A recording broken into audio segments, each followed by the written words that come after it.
এই রে সেরা গরু আমিন গরু, নালু গরু দেখতে পাচ্ছেন।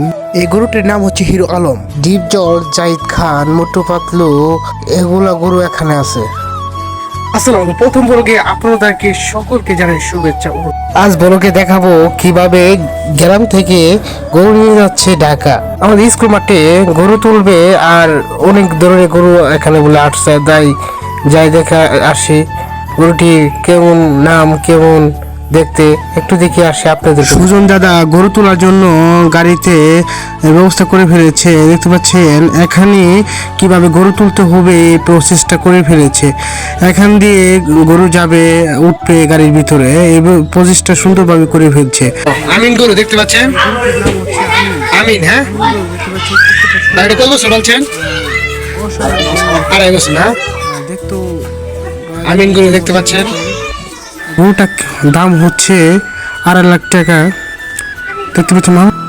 এই গরুটির নাম হচ্ছে হিরো আলম। এখানে অনেক ধরনের গরু আছে, হিরো আলম, ডিপজল, মোটু পাতলু আর অনেক ধরনের এখানে গরু আছে। এই গরুটির নাম হচ্ছে নালু। দেখতে নালু আর নাল এক ধরনের দেখা যাচ্ছে। গরুটির নাম হচ্ছে নালু। এখানে দেখতে পাচ্ছেন মোটু পাতলু, হিরো আলম, জাহিদ খান, মোটু পাতলু সব ধরনের গরু এখানে আছে। আমাদের সামনে এগুলা গরু ঢাকা নেওয়া হবে। এখান থেকে কিছু টাকা ইনকাম হবে, তার জন্য ঢাকা নিয়ে যাবে।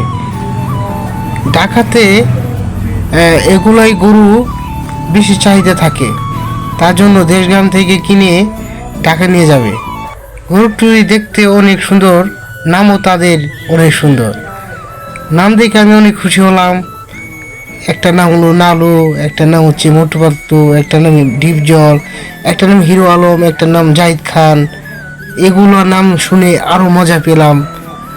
কেননা আমরা মানুষের নাম শুনি, এগুলো এখন পশু পাখি নাম হচ্ছে। তাহলে দেখেন কত সুন্দর নাম। তখন মানুষ একটা কিভাবে গরু তোলা যায় তা নিয়ে গবেষণা করছে, আর অনেক মানুষ গরু দেখছে কিভাবে তুলতে হবে, এই প্রসেসটা শুনছে। দেখতে পাচ্ছেন এখানে হিরো আলম, মোটু পাতলু, ডিপজল সব ধরনের গরু আছে, জাহিদ খান।